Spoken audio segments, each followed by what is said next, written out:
औज़ु बिल्लाहि मिनश शैतानिर रजीम बिस्मिल्लाहिर रहमानिर रहीम वस्सलातु वस्सलामु अला सय्यिदिल अंबिया वल मुरसलीन व अला आलिहि तय्यबीन अत्ताहिरीन।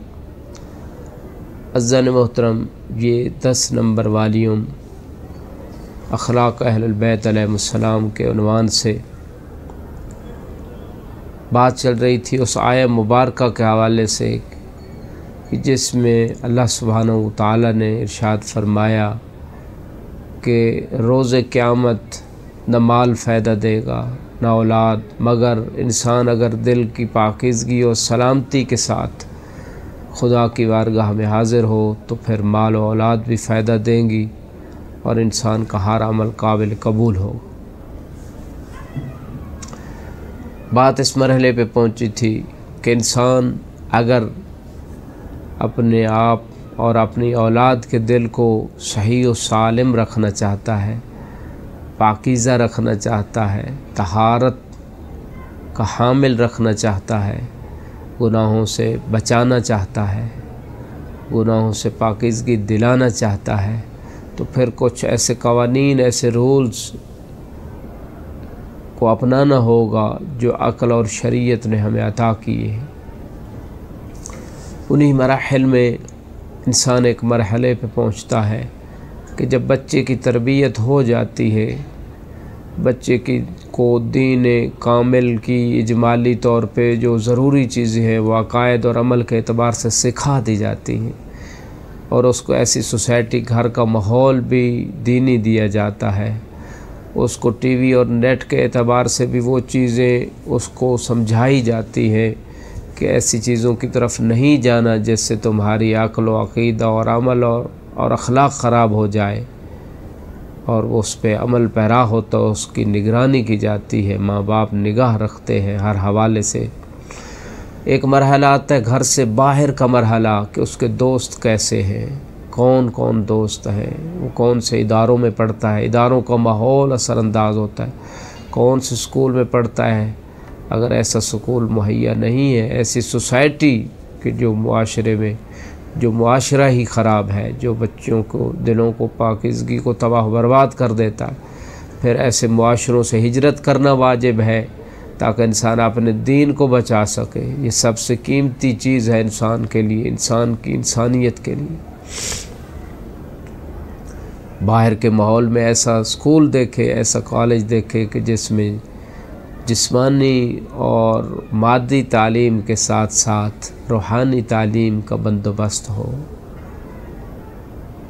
अगर ऐसा नहीं हो सकता तो ऐसे इंडिविजुअल ट्यूटर्स और सिस्टम्स को अपनाए कि जिससे बच्चों की सही तरबियत हो सके। और बाहर के माहौल और दोस्तों को देखा जाए, उस इदारे के माहौल को देखा जाए, बाहर की टाइमिंग्स कहाँ गुजारता है वो बच्चा। ये क़ल्ब सलीम के लिए ज़रूरी है।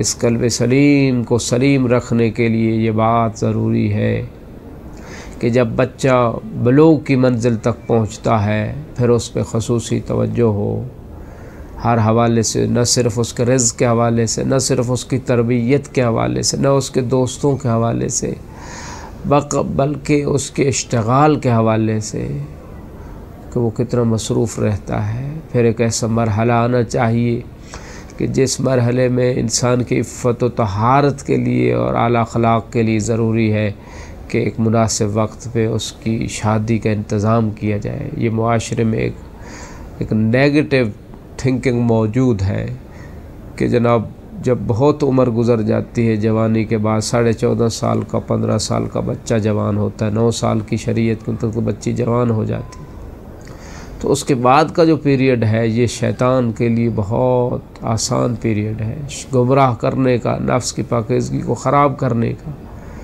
तो लिहाजा शैतान एक नहीं है, जिन्न और इंस में शयातीन मौजूद है। हर वक्त इंसान के अंदर एक नफ्स अम्मारा, एक शैतान बैठा हुआ है जो इंसान को गुमराह करता रहता है।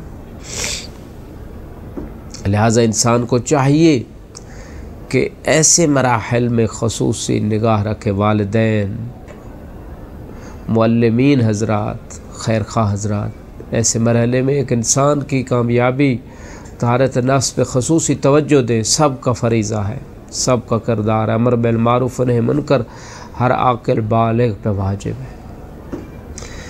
लिहाजा इस हसास मरहले में ये कोशिश की जाए कि वो इंसान को ज़्यादा से ज़्यादा मशगूल रखा जाए।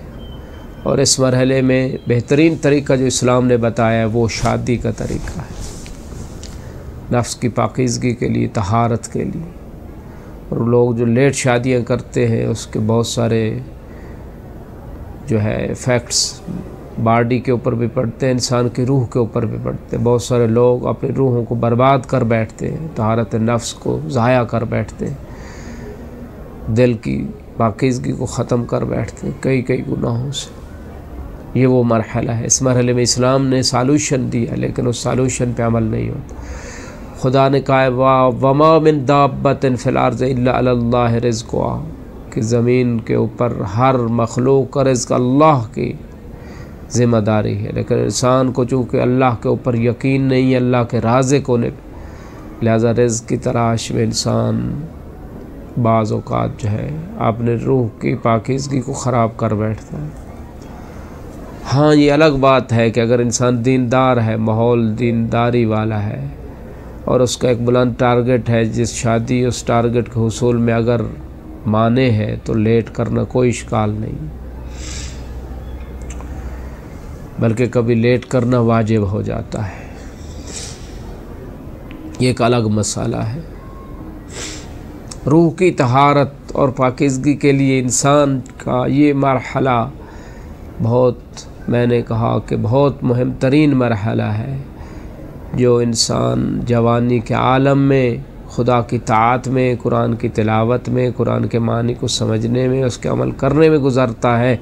ऐसा इंसान खुदा को बहुत पसंद है, ऐसा इंसान खुदा का बहुत तेज़ी से कुर्ब हासिल करता है। बुढ़ापे में तो मस्जिद में आ जाना, तस्बीह उठा लेना, ये तो इंसान की बाज़ की मजबूरी बन जाती है कि अब और कोई काम रहा नहीं है, कोई काम करने के लायक ही नहीं रहा, अब आ जाओ अल्लाह की तरफ, अब आ जाओ मस्जिद। ये तो कोई कमाल नहीं। कमाल यही है कि जवानी में इंसान बंदगी में रहे, जवानी में तहारत नफ्स को बाकी रखे, जवानी में अपने दिल को सलामत रखे, जवानी में गुनाहों से बचे। ऐसा जवान जो है खुदा को बहुत पसंद है। ऐसा जवान उस शहीद से शहीद ज़्यादा दर्जा नहीं रखता ऐसे जवान से कि जो गुनाह की कुदरत रखते हुए इमाम फरमाते हैं गुनाह को अंजाम न दे खुदा के खौफ से। ये शहीद जैसा मकाम रखता है, इसको खुदा ने शहीद जैसा दर्जा अता किया है।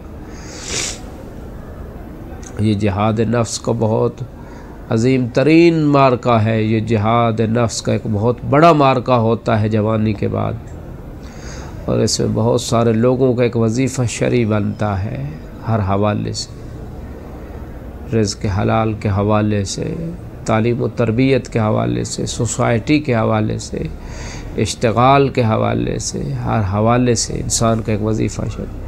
नामहरमों से इत्तिसाल और इत्तेफाक और उनसे मेल जोल और बेपर्दगी, बेहिजाबी, हर गुफ्तगू की खुली छुट्टी, ये सारी वो चीज़ें हैं जो इंसान के क़ल्ब सलीम को, दिल की तहारत को नुकसान देने वाली चीज़ें हैं, नुकसान देने वाली चीज़ें। लिहाजा इस मकाम पे इंसान अगर गौर व फ़िक्र करे तो इस नतीजे पे पहुंचता है कि इस मरहले से अगर इंसान तजावुज़ कर जाता है और अच्छे तरीके से गुज़ार लेता है, खुदा के इताअत में गुज़ार लेता है, तो फिर नफ्स अम्मारा पे, बुरे नफ्स के ऊपर इंसान का कंट्रोल हो जाता है, और फिर ऐसे शख्स के लिए बहुत आसान हो जाता है आइंदा ज़िंदगी में खुदा की इताअत, बल्कि उसे इताअत परवरदिगार ही में लज्जत आती है।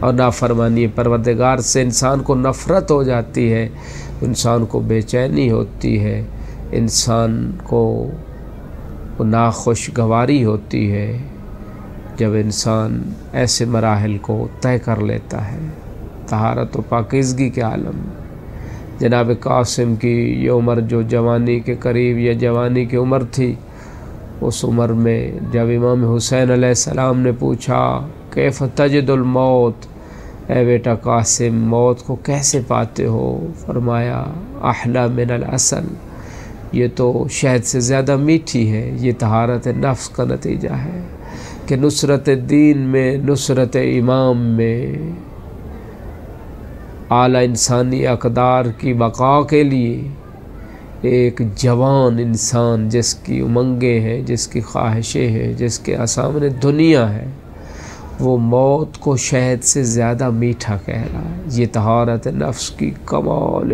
बुलंदी है, ये मार्फत की बुलंद तरीन मंजिल है कि उस वक्त मौत को शहद से ज़्यादा मीठा कहा जा रहा है। मार्फत की बुलंदियों का नतीजा है, तहारत नफ्स की बुलंदियों का नतीजा है।